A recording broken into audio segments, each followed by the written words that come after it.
I myself am Iranian, and I've been talking to them through the blackout. One of my family members yesterday said goodbye to me. So what message should we be sending Iranians when they message me saying what should they be doing right now? How should they stay safe? Because they really don't know what to do. With respect to the Iranian people, the president, has taken out the imminent threat that was posed by their military. And we're moving into this next round of negotiations to hopefully come to an agreement with this new regime that will create long-term stability in the Middle East.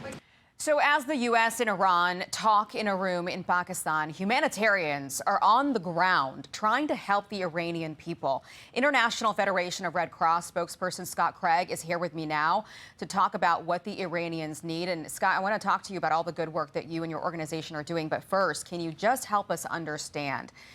There is a blackout in Iran, and so many people, as you heard that journalist there, can't even reach their family members. I think she said that one of her family members told her goodbye this week.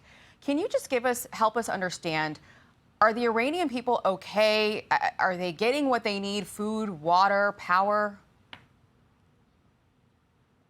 Aisha, thank you very much for having me on and for covering this. I think the humanitarian part of the story is really critical that we hear about it and we talk about it as we are obviously focused on the political negotiations taking place.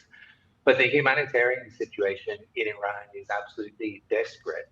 Our colleagues at the Iranian Red Crescent have been literally digging people out of buildings.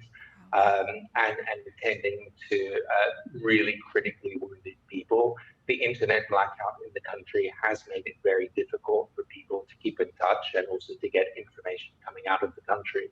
But what our teams have been telling us are that humanitarian needs in the country are extremely high, and the level of suffering in the country is high, and it's everything from medical equipment, which is in very short supply, including basic medicines, but also critical medical trauma care. The shipment that you mentioned, that I'll explain more about in a bit, that shipment that we have going into the country tomorrow is trauma kits, which are badly needed in the country. And the level of suffering in the country is immense. And I think the other thing to mention is the psychological toll. The Iranian Red Crescent has had a hotline running, which has received literally hundreds of thousands of calls from people across Iran. Everything from, can you help, come dig us out of a building, or where am I supposed to go to get medical care? And so for people in the country, it's an extremely frightening period. I think the ceasefire has obviously brought a respite and is welcome. But the humanitarian situation in the country remains absolutely critical at this time. Scott, I know you're close to where you are right now. It's close to the Iranian border, and you plan on taking some medical aid into the country soon. Can you just walk us through how you're able to do that, how you're getting in, how you're getting these supplies to the right people?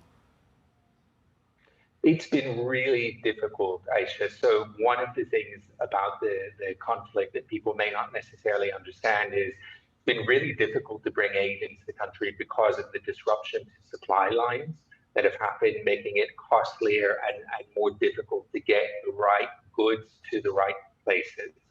So we know that obviously air routes and sea shipping routes have been cut off, essentially. So we're bringing supplies in overland from Turkey.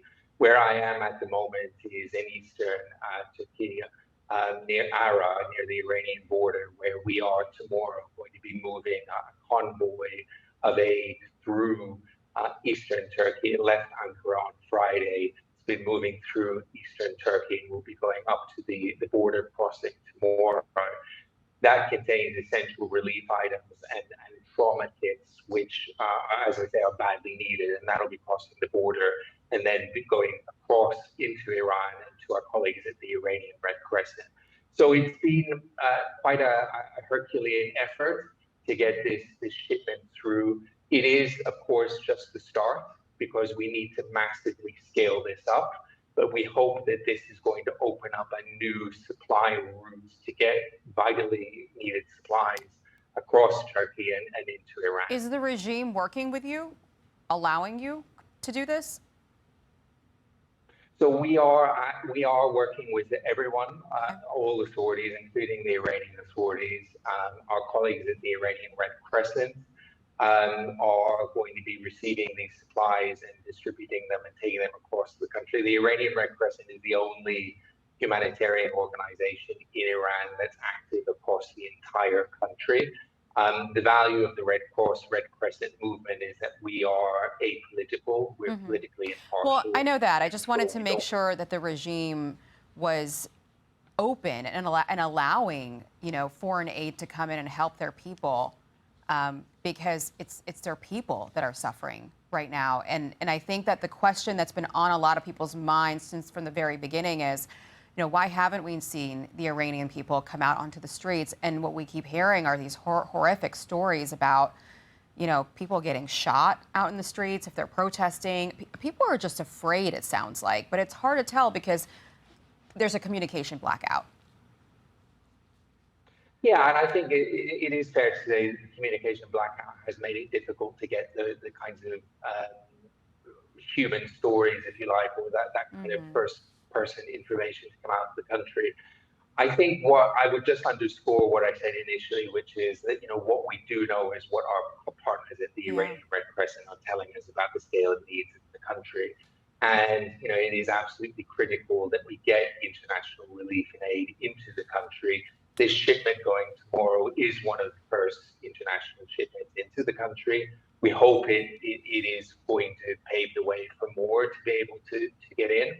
But the main restriction or the main impediment that has been, at least for us at the International Red Cross, has been the disruptions in international supply lines. That has made it more difficult and more costly to get goods in. But we need to scale it up, and more needs to get through for sure. Okay. Scott Craig, doing some good work out there in a very dangerous area, trying to get help to the Iranian people. If you can let us know if you have any contact with them, we would all love to know, what life is like right now inside that country, what they're going through, what they feel about the current actions from their regime. We would love any of that information. Scott, great to have you. Great to see you. Aisha, thank you very much for having me. Be safe.